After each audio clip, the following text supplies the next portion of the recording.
cómo variaron eso. El cultivo de soja se optó por no fertilizarlo nunca, mientras que el cultivo de cobertura inicialmente no se fertilizó, en una etapa intermedia se fertilizó media parcela sí y media parcela no, que después se integró y ahora el cultivo de cobertura se fertiliza siempre alrededor de entre 80 y 90 kilos de monoamónico por año. ¿Cómo fueron los rendimientos? Los rendimientos, ahí yo les presento, son valores promedio de ambos suelos para todo el periodo. En el caso de maíz, 9.300 kilos de promedio en el suelo franco y 9.500 en el suelo más arenoso. Y en el caso de soja, rendimientos promedios de 4.200, 4.300 kilos. Si nosotros vemos, en general, el último periodo donde coinciden mejores condiciones de precipitaciones, en general tuvimos una tendencia a obtener rendimientos medios más altos en ambos cultivos. Si eso nosotros lo promediamos, yo les dije, la mitad de la parcela tiene cultivo de cobertura y la mitad no. Hay algunas diferencias, en el caso del cultivo de maíz, hay unos 300 kilos en promedio menos por incluirle un cultivo de cobertura. Recuerden que el maíz es de primera, entonces tiene un corto periodo de barbecho. El hecho del monocultivo versus el maíz rotado, hay casi 1.000 kilos de diferencia, y en el caso de soja las diferencias son menores entre las estrategias de rotación, y hay alrededor de 100 kilos promedio más por la inclusión de cultivo de cobertura, y alrededor de 200 kilos más rotado versus monocultivo. ¿Qué pasó con el fósforo del suelo? Es decir, nosotros arrancamos, como les dije, con un valor inicial de 15 partes por millón, en promedio en ambos suelos, uno tenía 13 partes por millón y medio y el otro 16, eran muy similares, y cuando el año pasado nosotros analizamos el fósforo de las diferentes secuencias, vimos que la secuencia maíz sin cultivo de cobertura, es decir, solamente se fertilizaban todos los años maíz, pasó de 15 partes por millón a 15,8, es decir, más o menos está estabilizado. Cuando a ese maíz le incluimos el cultivo de cobertura también fertilizado, que fue variable a lo largo de los años, subimos a 28 partes por millón. La secuencia rotada, maíz, como solo se fertiliza el maíz, entonces la fertilización por medio bajamos a 10 partes por millón, mientras que cuando le incluimos a esa rotación un cultivo de cobertura en el medio, tuvimos un pequeño incremento. Y las parcelas que más se vieron perjudicadas fueron, por supuesto, las que estaban en monocultivo de soja, el monocultivo de soja sin cultivo de cobertura, y que no se fertilizó en todos estos años, bajó de 15 a 7 partes por millón, mientras que cuando metimos el cultivo de centeno en el medio y lo fertilizamos, hoy estamos en 12,5 partes por millón. Es decir, esto muchas veces nosotros lo mostramos para ver que hay maneras posibles de incrementar los fósforos, y si ustedes ven en algunos casos el incremento del fósforo que hemos logrado son mucho más alto, incluso más de lo que nosotros esperábamos. Como yo les dije, cada una de esas parcelas, como hay diferentes combinaciones de antecesores y con y sin cultivo de cobertura, parcela por parcela se analizó el valor de fósforo y se le hizo el balance aparente a lo largo de estas 15 campañas.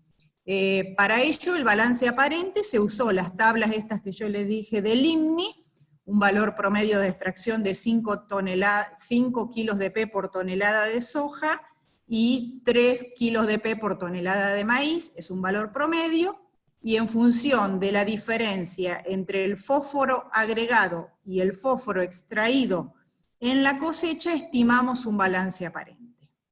Si nosotros vemos, encontramos una muy buena relación entre este balance aparente y la variación que tuvimos en el fósforo en el no obstante, lo que aún nos falta ajustar es que nosotros en nuestro balance no tenemos 3 tenemos aún balances que teóricamente son negativos y sin embargo crecimos en fósforo, que son los valores que se encuentran en el centro.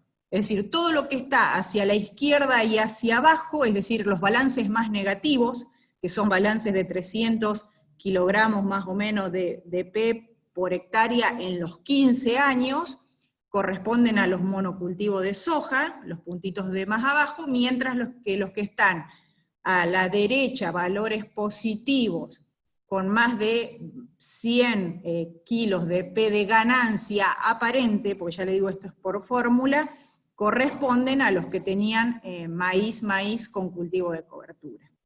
Es decir, que si bien falta ajustar aún todavía estas pendientes en distintos suelos, hay una relación directa entre el balance que uno puede calcular y cómo están modificando los niveles de fósforo del suelo.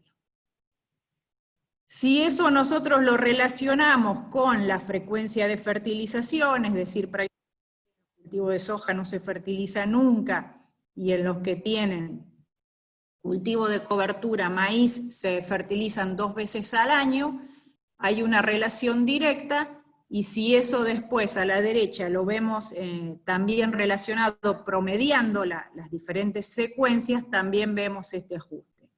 Esto todavía, como yo les dije, falta ajustar. Nosotros en la extracción de P del grano lo hicimos en valor de tabla, creemos que hay una diferencia entre los valores que uno usa por las tablas y las extracciones reales que ocurren en estos ensayos, por lo cual la próxima etapa es analizar un poquito más, en la medida de lo posible, el P que se extrae en las cosechas. Y después, esa sería una estrategia. Creemos que hoy la inclusión de los cultivos de cobertura en secuencias agrícolas permite aportar un fósforo adicional a los suelos y podría llegar, como muestran estos datos, a mejorar esos balances, sobre todo en aquellas explotaciones que están con niveles muy bajos de P del suelo. Y después también tenemos otro ensayo, este está hecho en campo de productores, es un ensayo en franjas, acá no es un ensayo con repeticiones, sino son franjas en el lote, donde también ya desde hace varias campañas quisimos ver con diferentes estrategias cómo podíamos modificar el fósforo en el suelo. Este lote es un lote que tiene consociaciones de apludoles típicos y apludoles tacto, pero el ensayo está en la parte de mejor calidad del lote, y es un lote que cuando inició el ensayo estaba entre 6 y 7 partes por millón. Este ensayo no tiene testigo absoluto, es decir, no está el cero desde ahí, sino que nuestro testigo es el manejo del productor. Entonces, dejamos una franja que se manejara con el manejo tradicional del productor, que es generalmente la incorporación de fertilizante monoamónico o en mezcla en la sembradora incorporado al momento de la siembra. Entonces, ese lote tuvo una secuencia desde el 2013 hasta ahora, trigo-soja, con 120 kilos de MAP, maíz temprano con 100 kilos de MAP, un maíz tardío con 60 de MAP, las 2 sojas en el medio sin aporte de fertilización, y después las últimas 2 campañas con una mezcla de fósforo y azufre.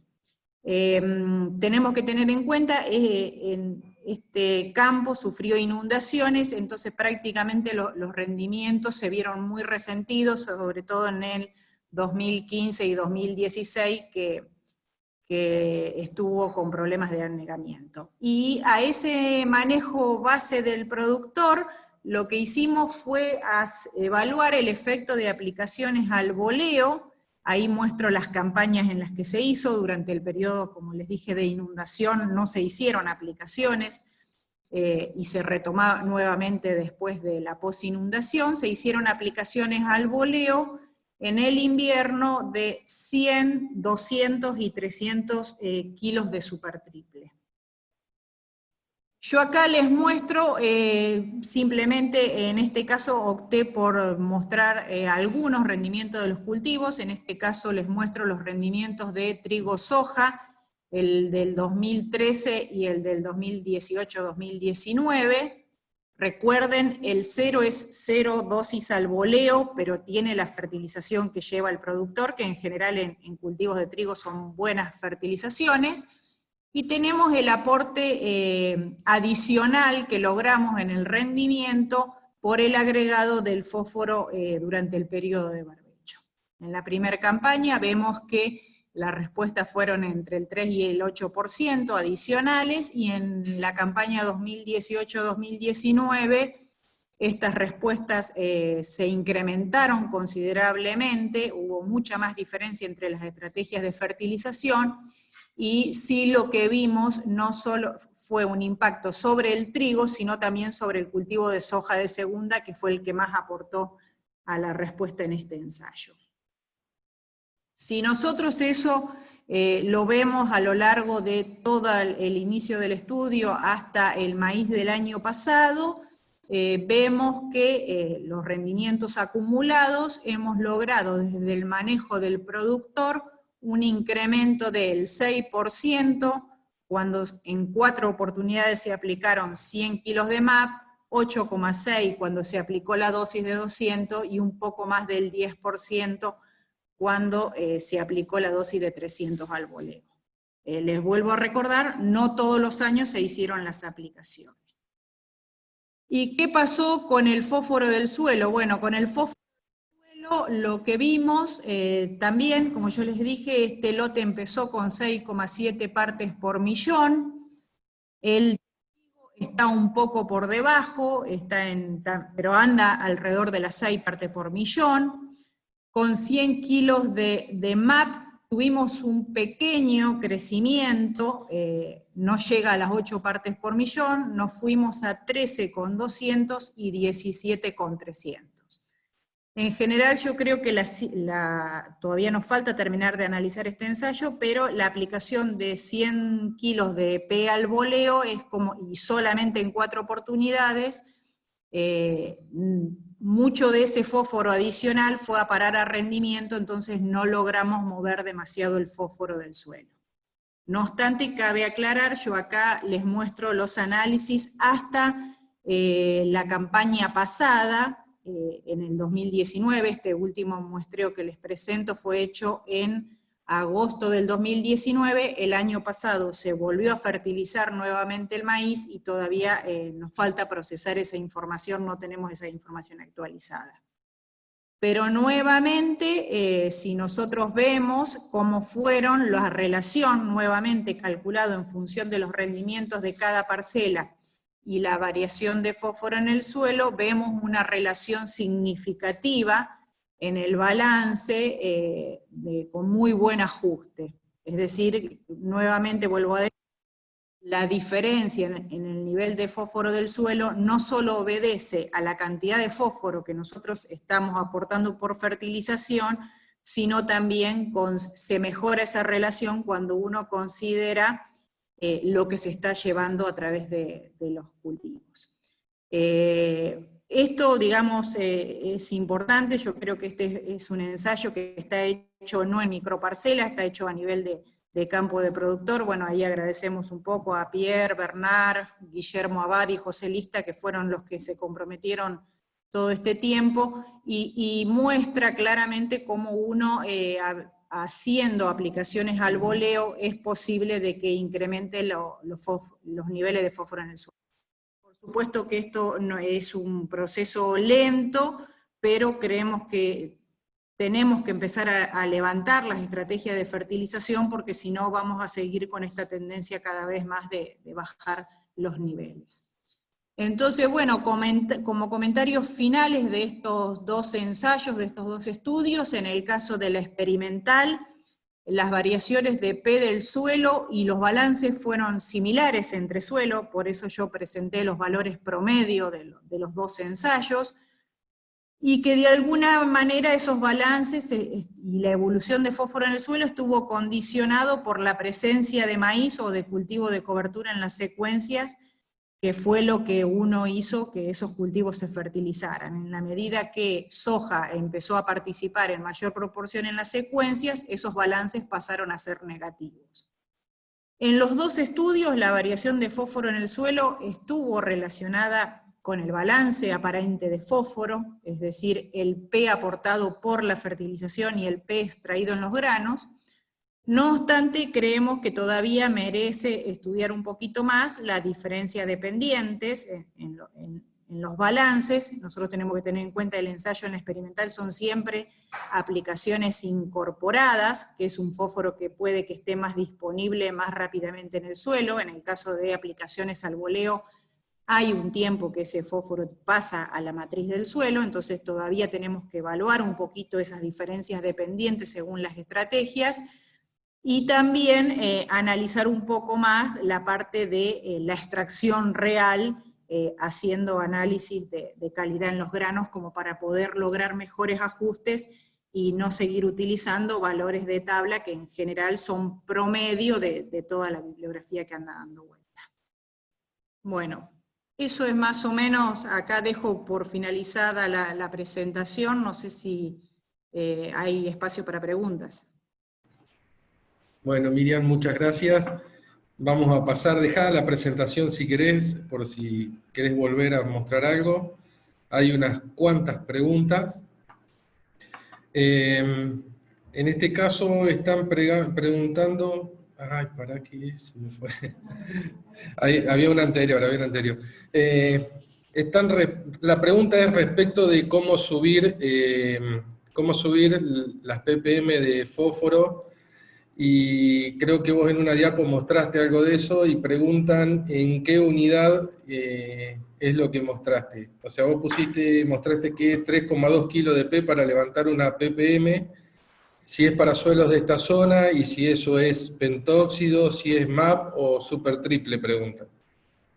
No, en el caso de P es P elemento, y esa pendiente de 3,2 surge de ensayos que se hicieron ya hace muchos años de sitios de Villega y de América, y es el valor promedio, y es lo que se requiere para aumentar una parte por millón con aplicaciones incorporadas. Cuando hicimos aplicaciones al boleo, ese valor se elevaba prácticamente a 9 partes por millón para elevar una parte por millón en el suelo. Por eso yo lo dije, ese valor se usa para el criterio de suficiencia, es decir, si yo tengo un umbral de 20 ppm para trigo, y yo tengo 15, se hace la diferencia entre el valor umbral y lo que yo tengo, y se usa ese valor de 3 kilos de P para decidir la fertilización. Pero en este caso nosotros estamos haciendo la cuenta considerando el valor umbral, y no me preocupo si no estoy considerando en esa cuenta si ese trigo va a rendir 3.000 o 6.000. Entonces por eso yo hago hincapié que la caída o el crecimiento del P en el suelo no es solo en función de lo que agrego, sino también en función de lo que me llevo. Y el hecho a veces de tener secuencias con trigo de 6.000–7.000 kilos, con soja de segunda de 3.000, o maíces a veces que superan las 12 toneladas, la extracción es mucho más alta que un valor promedio con el que generalmente cuando uno hace el cálculo de fertilización usa un valor promedio de rendimiento. Bueno, la otra pregunta, Miriam, es si el maíz que se hace sobre la cobertura, si se ajusta a más nitrógeno. Sí, en realidad no se ajusta a más nitrógeno, pero hemos tenido que incrementar. Es decir, inicialmente nosotros esos maíces los estábamos corrigiendo al principio a 140 kilos de N, es decir, se muestrean por separado. El que tiene cultivo de cobertura suele tener unos 30 kilos menos de nitrógeno que sobre el rastrojo de soja, se corrigen en forma individual, pero no obstante lo que hemos visto es que con esos 140, 150 kilos de N, siempre sobre el cultivo de cobertura y sobre los monocultivos de maíz nos quedamos cortos. Entonces ahora prácticamente se están corrigiendo a 160, 170 kilos de N, pero bueno, como el ensayo es pequeño, no hay posibilidad de evaluar diferentes curvas y eso no es objetivo de este ensayo. Ok. Después preguntan, ¿con cultivo de cobertura hay más fósforo? ¿Por aporte de la fertilización o hay un efecto del cultivo de cobertura sobre la solubilidad del fósforo? Por lo que nosotros hasta ahora lo hemos medido es un aporte, digamos, no tenemos evidencia para hablar del ciclado del fósforo porque no lo hemos evaluado, así que lo que yo mostré en el balance es teniendo en cuenta el fósforo agregado por fertilización. No está contemplado, ahí ve en otros estudios que se están haciendo con tesis de posgrado que se está viendo un poco de la parte orgánica, no se ha estudiado específicamente fósforo, pero sí con azufre y nitrógeno, y se está viendo a veces que el aporte de cultivo de cobertura mejora los pools orgánicos. Pero bueno, en este caso no lo podemos decir en el caso de fósforo porque particularmente no se ha estudiado en este nutriente. Bueno, te vamos a hacer, Miriam, la última pregunta porque estamos ya jugados con el tiempo y les vamos a escribir ahora en el chat el mail de Miriam para que las otras preguntas se las puedan mandar por mail y Miriam con todo gusto se las va a responder. Preguntan cómo es la evolución de P en los primeros años en que no se usaba en la cobertura. ¿O cómo fue? Como que no se usaba en la cobertura. No, sí, con los cultivos de cobertura, digamos que había solamente cultivo anual, bueno, fueron solamente 2 o 3 campañas que no hubo cultivo de cobertura, y los valores de fósforo eran, en general, había una pequeña caída, pero no, eran 2 o 3 años, no lo metimos ahora en el análisis.